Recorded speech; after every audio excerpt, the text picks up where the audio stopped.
Kailash Chandra Transcription number 2. 10 seconds to start. I should like now to make a few observations on the budget. This budget marks a turning point in the history of our country. It is no use attempting, as some of my friends have done, either to deprecate the budget very strongly or to suggest that we are not witnessing a new revolution in our methods of fiscal training and technique. I want it to be quite clearly pointed out to my friends that we are now facing the lean years of Indian finance. Hitherto, we had revenue surpluses which were a form of public saving and which were meant to be utilized for capital development. Hereafter, this form of revenue surplus would not be available. We have therefore to find out ways and means of implementing our great program of national reconstruction at minimum cost. My point is that the deficit on revenue account would be of the order of about rupees 19 to 20 crores. Here, let me point out that I do not agree with those of my friends in the finance department who have attempted to suggest that rupees 9 or 18 crores which are obtained from Pakistan should be put to the revenue side of the budget. They are to be put on the capital side, but that does not seriously alter the trend of my argument. What I am suggesting is that we would have to be prepared for a deficit of a much higher order even on the revenue side.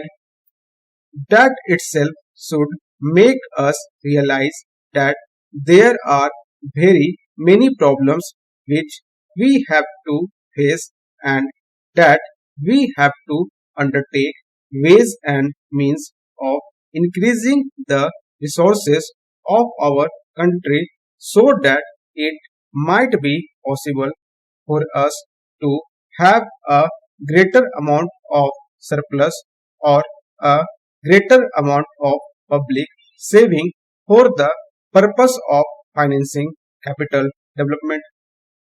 The finance minister, in the course of his speech, Mr. Deputy Minister pointed out that the deficits during the past 2 years were of the order of rupees 83 crores.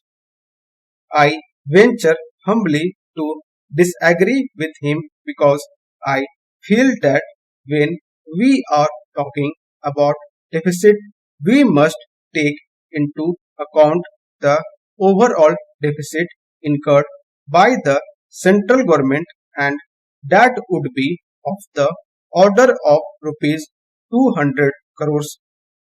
During the years of relatively light expenditure, we had a shortfall of about 200 crores.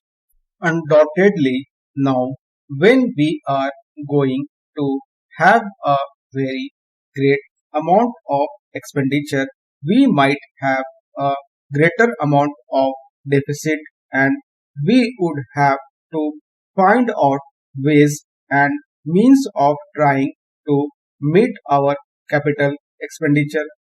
Some members have pointed out that deficit financing is good. Others have pointed out that it is poison. One honorable member who preceded me pointed out that it could be taken like a tonic. Now, I am not willing to enter into the merits of deficit financing or demerits of deficit financing in an academic spirit. The time has now come when we should face realities. I do suggest that we have to indulge in deficit financing because without indulging in deficit financing, it would not be possible for us to indulge in capital expenditure on such a large scale.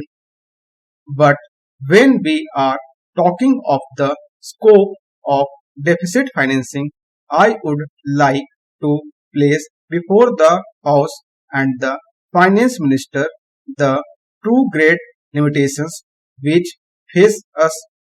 The first limitation that faces us is that concerning the internal price level, the Honorable the Finance Minister referred to the cost of living.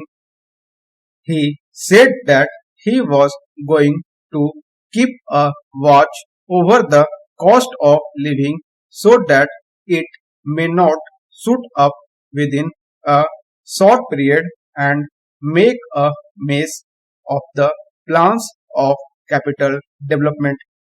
But there is another limitation which has also to be borne in mind, a limitation which has not received as much notice as it should have done in all the discussions that have taken place on deficit financing.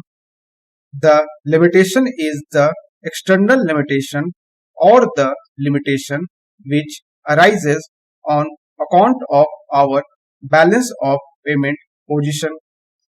I think this is as important, Mr. Deputy Speaker, as the internal price level, and I should like to elaborate that particular point a bit more because I feel that a time will shortly arrive when we might have either to reconsider our policy or might even have to leave the Sterling Club of which we are a member. The second serious limitation is as serious as the first. What would be the consequences of deficit financing on our balance of payments? The finance minister in his budget speech points out that so far as the balance of payment position is concerned, they have now, whether it is by accident or design, a favorable balance, and they have contributed about rupees 63 crores to the dollar pool during the past 6 months. But the moment we indulge in deficit financing, we have to be prepared for worsening of our balance of payments.